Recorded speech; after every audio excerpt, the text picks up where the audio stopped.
Greetings, dear comrades. Greetings from Cuba, from revolutionary Cuba, socialist Cuba, internationalist Cuba.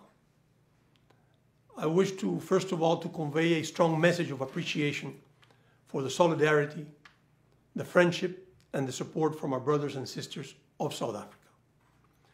I also want to avail of this invitation to take the opportunity to share some ideas as a contribution to your deliberations. Our country is undergoing today a crucial moment in the revolutionary process. Within the past 10 years, the torch in the leadership of the revolution has been passed to a new generation. A new generation born and raised within the revolution, within our socialist system and our socialist experience.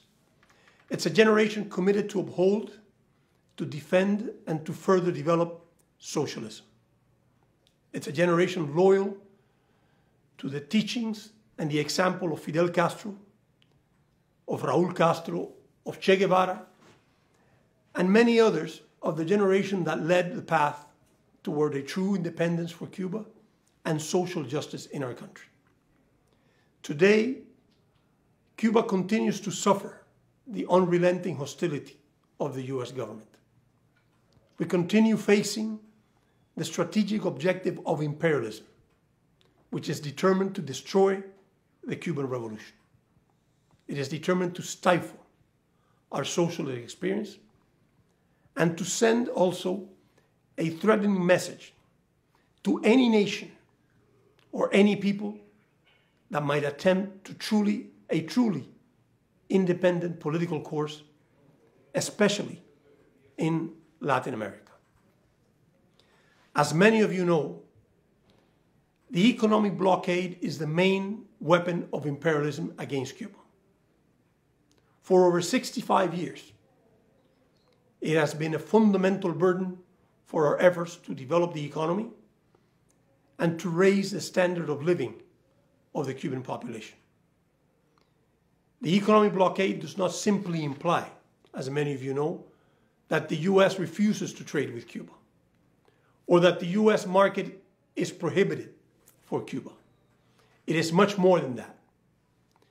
It is an attempt that unfortunately is successful in many ways to cut Cuba off from the world economy.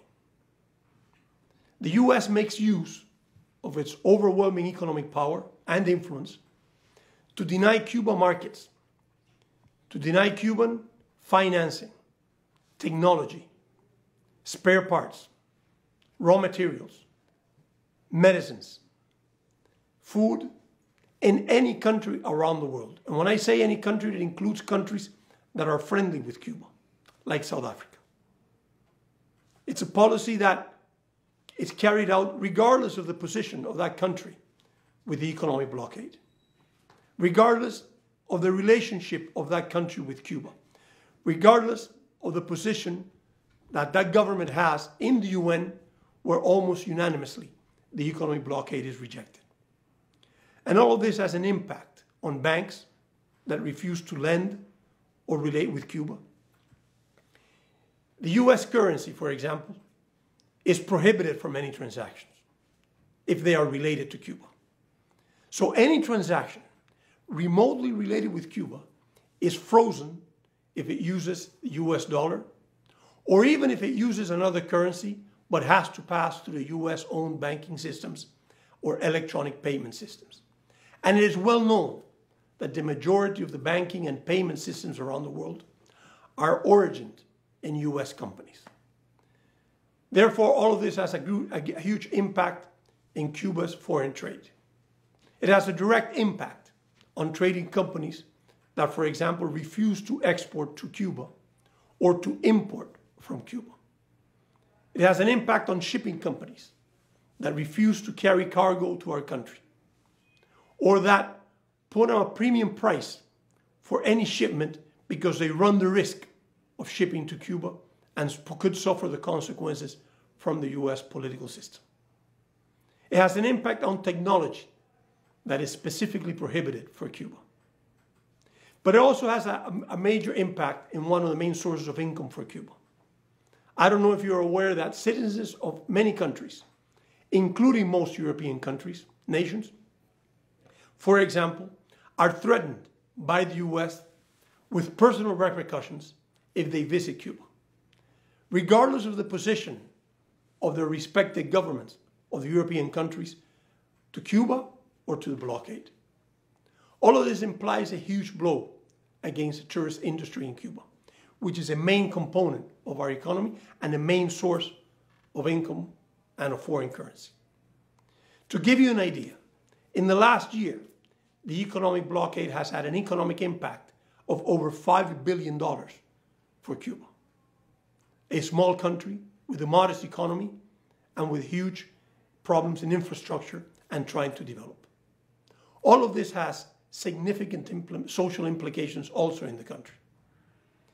So it would be fair to ask, what country, which economy can survive, let alone develop, and achieve progress under such conditions? Consequently, our economy is undergoing the most challenging economic period in many years. It is manifested in the standard of living of the population, in the capacity to secure basic services, in unavailability of many medicines. It is expressed in power failures, in very limited public transportation, in depressed incomes, and many other fundamental needs. The miracle, one could say, is that in spite of such devastating economic aggression, the country remains stable and safe. We are, as many of you know, among the very few countries that was capable of producing vaccines to fight COVID. Most developed and industrialized countries were not able to do it, and Cuba, blockaded under a tremendous pressure, was capable to produce that, which shows our potential.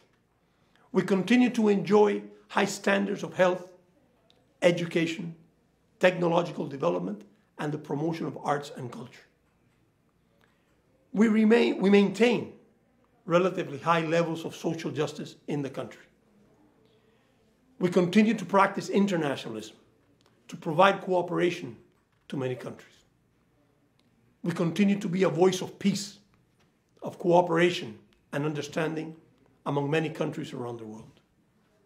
So it would also be fair to wonder, what potential could Cuba achieve if it were not burdened by the criminal economic blockade?